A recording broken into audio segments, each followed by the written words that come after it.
So on Lisa's live stream today, and I am going to link to this down below because I'm going to show some clips of this talk throughout this video, but if you want to check out the full thing, do it. We had like a whole panel discussion, and the topic was book launches, which part of the reason it was such a great talk is because the four of us on the panel, we all have very different experiences in publishing.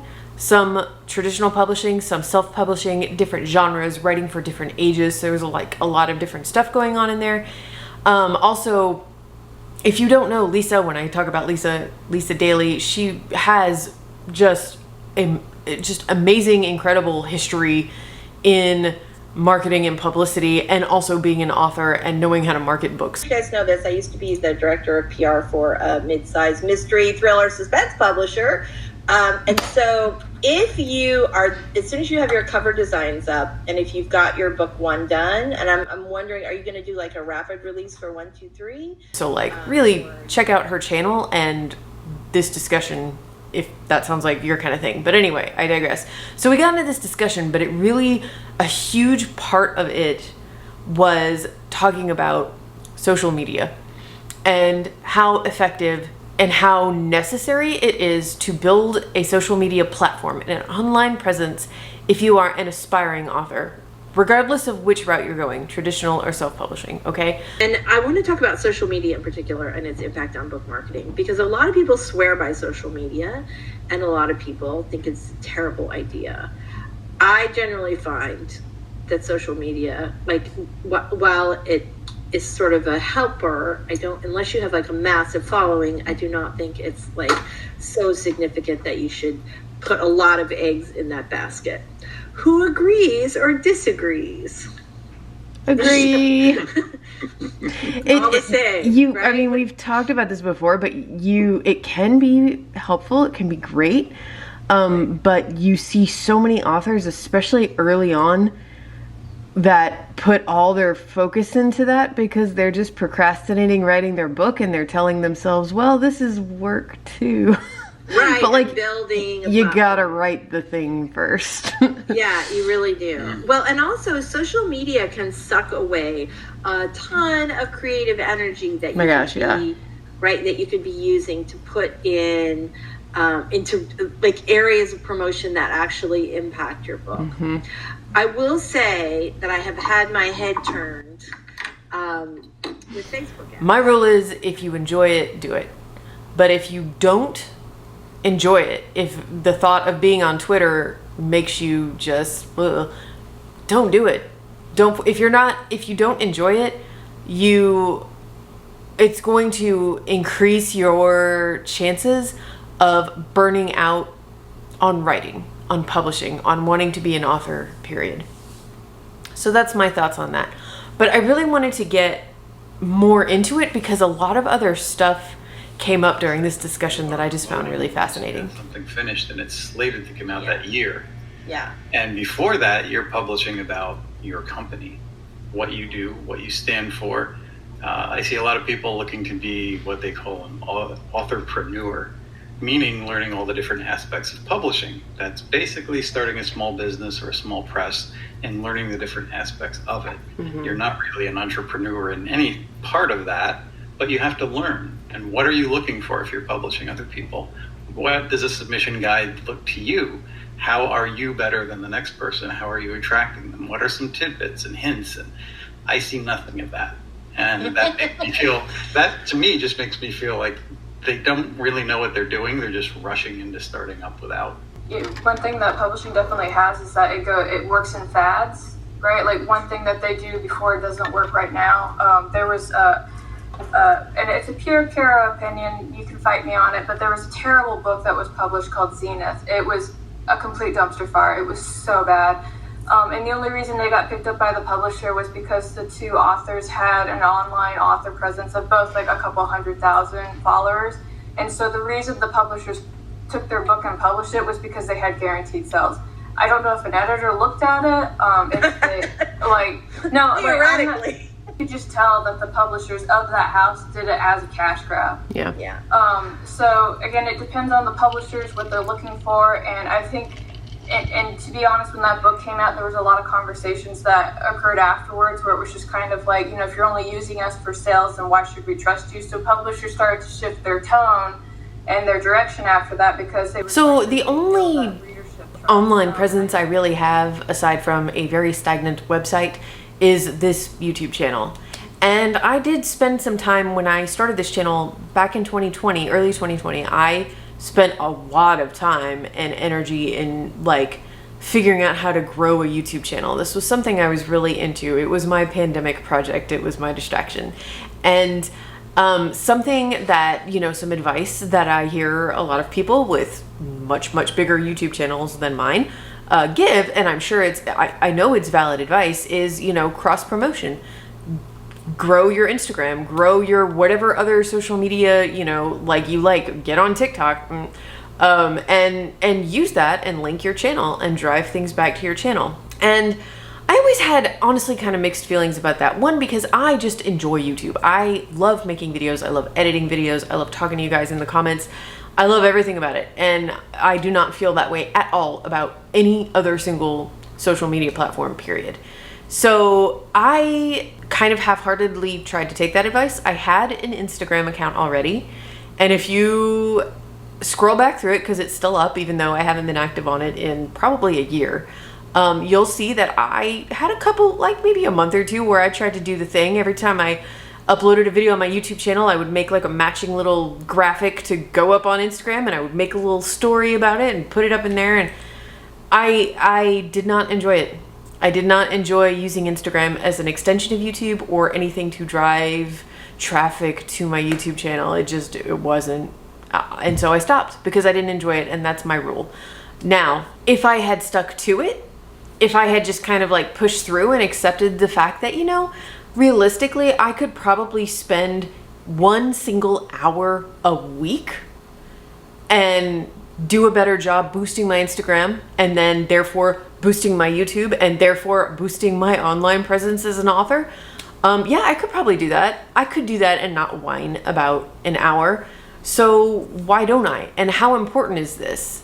And is it worth it to me if it would lead to ultimately an increase in sales of my books? And I think there's a little bit of kind of FOMO in this whole question, the fear of missing out on opportunities as authors and as aspiring authors. If we did this thing, if we had more of a presence, if we really put this work into it, maybe some things would happen for us. And I won't lie to you, I've had a lot of stuff happen for me because of this channel. I have gotten ghostwriting clients and book coach clients who contact me initially because they were like, I found you on YouTube and I like that you're a real person. And I would like to work with you if that's possible. I've gotten speaking engagements. I have spoken at virtual summits, and I've been invited to teach workshops for writing organizations that I have a lot of respect for.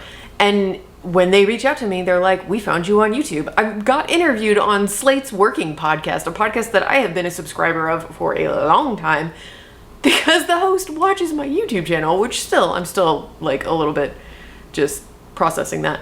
Opportunities come up. Maybe more would come up for me if I, starting in March of 2020, put as much effort into Instagram as I do in this YouTube channel. Maybe I would have twice the number of subscribers here. Maybe I would have double the followers over on Instagram. Maybe I'd have quadrupled the whole thing. I don't know. But I do know this. I don't regret not putting all that energy into Instagram, because I know myself and I know what would have happened. I would have burned out. The blog. And that, right, by the time you're done, you could have written an entire other book. Literally, one of my closest friends, our first books came out the same year, both middle grade authors. She did a massive blog tour, and at the end of it, she had written over 40,000 words of content. And it's that's a freaking middle grade book. Are you kidding me? You could have been writing the second book in your contract. That was over the top to me. There has been a lot of talk, at least in my little corner of AuthorTube lately, on burnout. I've made some videos on it. I have recommended other videos that have been made by other creators on it. I think it's a very important topic to talk about in writing, because productivity is, I'm not going to say this is unique to writing. I think productivity is a huge part of many people's jobs and industries. But it is when we're here on AuthorTube and we're always talking about our word counts and how much we got done, and did we hit this deadline? Do we have this outline finished? Do we have this draft finished? How many books did we write this year, etc. The pressure of it can really lead us to be burned out. And I personally feel that for me, my presence online as an author, my following, I'm finger quoting it because I find all of these words kind of cringy. But it's not making it just bigger in the hopes that a few more people might buy my books, and or agents that I query when I begin querying again might be a little more interested in me, which I don't even know is necessarily, I don't think that this would like necessarily affect their opinion. I think the bottom line is I just have to write a good book. But all of that is just not worth it to me if it increases my chances of burning out on what I do for a living, which is writing and talking about writing and publishing and talking about publishing. I don't want to burn out on those things. I have definitely been burned out before. It takes a while to recover. This is the stuff that pays my bills. I can't really afford to be burned out all the time. And so yeah, actually I can go back and answer my earlier question. That 1 single hour of dedicated to Instagram every single week since March of 2020, no, I don't regret not doing that, because even though it's just 1 hour, I would have dreaded it. I would have hated it. It would have made me feel a little more blah about having this YouTube channel, and that in turn would have made me feel a little more blah about writing and publishing, and there you go.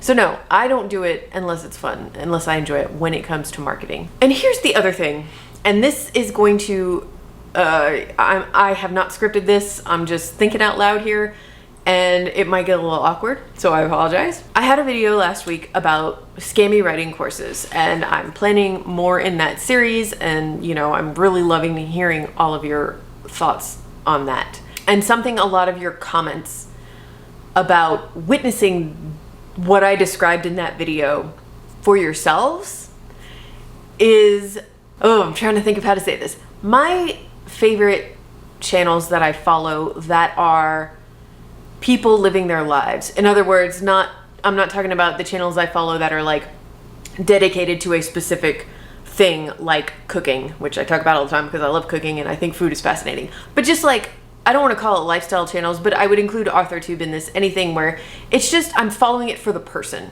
because I want to follow their lives, whatever it is they're doing. My favorite ones, those channels aren't big by YouTube standards. I can't think of any that I really follow that I'm like, they upload and I'm clicking right away, that have like over 1 million subscribers. I occasionally will watch some of their content, but it doesn't resonate with me as much. I follow a few that have like in the hundreds of thousands of subscribers. But when I think about the ones, and again, I'm not just talking about AuthorTube, all YouTube. When I think about the ones that I'm like, those, I would say maybe like top 10 channels where if they upload something, I am watching it at the next possible opportunity, and it doesn't matter what the title or the thumbnail are. They're all smaller channels. And I started thinking about this during this talk with Lisa, and I didn't bring it up because I felt like it was getting too off topic from the whole book launch social media thing. But I started thinking about it. I was like, I think the reason is when you follow someone and you do fall in love with their personality, right? And I'm talking about on YouTube because this is my experience. I'm on YouTube more than anything else. I don't look at Instagram either. I don't look at other social media. It's not just that I'm not on it. I don't care to be there. But like when I think about these people that I follow, and then I do sometimes, if I get curious about them, I go over and I snoop on their Instagram or on their TikTok or wherever. And you start to see that planning that I was talking about earlier. You start to see the cross promotion. You start to see that these videos that they're sharing aren't so spontaneous. Maybe with the bigger ones, and the bigger and bigger they get, the truer this is. You start to see it's not just them, that they have a team of people working on their videos, and things are a little more planned out than you originally thought. And that's when I don't resonate with it anymore, because I start to realize that I'm not watching a life. I'm watching a business. And that business is presenting a person's life to me in a very scripted, manicured way. And then it loses me. And it's nothing against these creators, okay? Because they've made this their job. They have monetized their lives, and we can have a whole separate debate on, the positives and negatives of doing that. I would not want to do that, but I fully respect their choice to do that. And I honestly think it's kind of cool, especially when we're talking about people like in their late teens even and 20s who are in our ridiculous economy right now with all this stuff going on, and they have figured out a way to make more money than I did at their age with a full-time job by videotaping themselves and putting it online. I think that's cool. I have like the utmost respect for that. I think it's awesome. But when I see that it's at that level, that's when I'm like, I'm not so interested. I like it. I like the creators where I'm in love with their personality and I'll watch anything they do and I can tell that it's just them and their camera, and I actually am getting a look into their life. And wow. See, this is why I didn't bring this up during Lisa's live stream, because that's a whole tangent, and I'm trying to figure out how to bring it back to book launches and social media, and do you have to do social media? I would say that, I guess my point is, this reinforces what I'm saying. Only do it if you enjoy it, because the more you turn it your own life as a writer, as an aspiring writer, as, I'm going to be, or I am a self-published author, I'm going to be, or I am a traditionally published author, whatever your current situation is, the more you turn this, your online presence, into like this part of your identity is your whole identity, the more I think you run the risk of just slamming into that burnout wall. And the worst part about that is that it could kill your love of writing, which is why you got into this in the first place. So that was rather long-winded, but I just felt like turning the camera on, having a little ramble, because that talk really inspired me. Again, I will link that chat below because there was a lot of really great insights happening in that discussion. And other quick updates now that we've gotten that out of the way, since this is kind of a little vlog of my own. Things are going really great this month. I have not vlogged about my book, my novel, my mystery book, because I have decided, after the last thing I told you guys was, my policy on it was I'm not gonna schedule a certain number of words to write per day. All that matters is that I open the document and write at least one sentence a day. And that worked well for me for like 2 weeks. And then it started to not work. The feeling I started to get was desperate because it was going so slowly. And I know the word count is going to be way up there, and it still seems so far away. And I was like, you know what? I would rather close this right now and get myself back into a headspace where I am like busting at the seams to open that document and start writing that book again. And where I've landed is this month, June, I have 3 clients. I have a book coach client with a proposal due before July. I have a ghostwriting client where we're working on a draft. I'm halfway done with it. And I have another ghostwriting client where I'm writing the outline, just the outline. And all 3 of these things are due by the end of June. And that's great. This is like the perfect workload for me. It's very manageable. And also it's 3 different things. I've talked about that before. I hate it when I get into this situation where I'm like writing 3 different drafts all at once. That's a nightmare. This is great. This is manageable. And then the best part is I turn them all in at the end of this month. And then I get to spend a week in Seattle with my family with zero work scheduled. I'm getting an actual real vacation for an entire week. I could not be more excited about that. And then when I come back for the rest of July and all of August, and I believe the first week, maybe even the first 2 weeks of September, I have one ghostwriting client. It is a very big project. It's this big historical novel with a fascinating premise that I am extremely excited to dive into. It's with a client I've worked with before. We have a great relationship, but it's going to be a big one. I mean, we are starting from the ground up, like a bunch of research is going to have to go into it, and then the outlining, and even just talking about the style of it. Like, we need to come up with the vision and then outline it and then obviously write the thing. That's going to be my big focus. And I don't think that one's actually due till October, but it's going to take all that time for sure. However, that is my only client. That is my only ghostwriting client. I think I have a few other book coach clients that are going to like pop in every couple weeks, but nothing, that's it. And I have closed myself to requests on Readsy and everything because I could take more clients, but instead I'm actually going to take those 2 months and prioritize my book. So just that one ghostwriting project, and then Sandstorm, the not really a title for my NaNoWriMo project. I'm going to get into that and I'm going to get that draft written by September. And that's it. And it's going to my betas. And this is non-negotiable. I'm ready to put it back on my calendar. I'm ready to start giving myself deadlines again.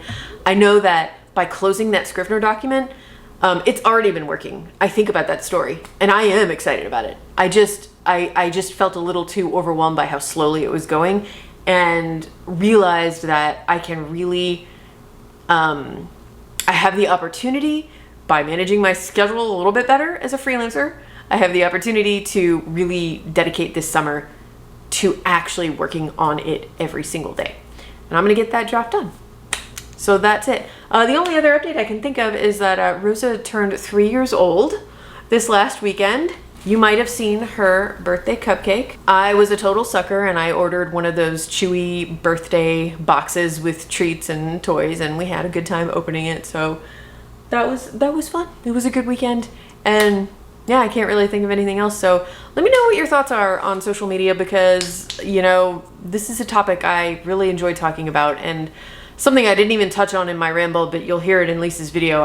I'm probably in the clips I'll include here, is that procrastination. I feel like for me in the beginning of my career, I used social media and, oh, I have to build a platform because I'm going to be querying and literary agents are going to be like looking me up online. I use that as an excuse to actually procrastinate writing my book. You got to watch yourself for that. You got to be checking yourself. Anyway, I would love to hear your thoughts on it. Let me know in the comments below, and I will see you guys next week with another video.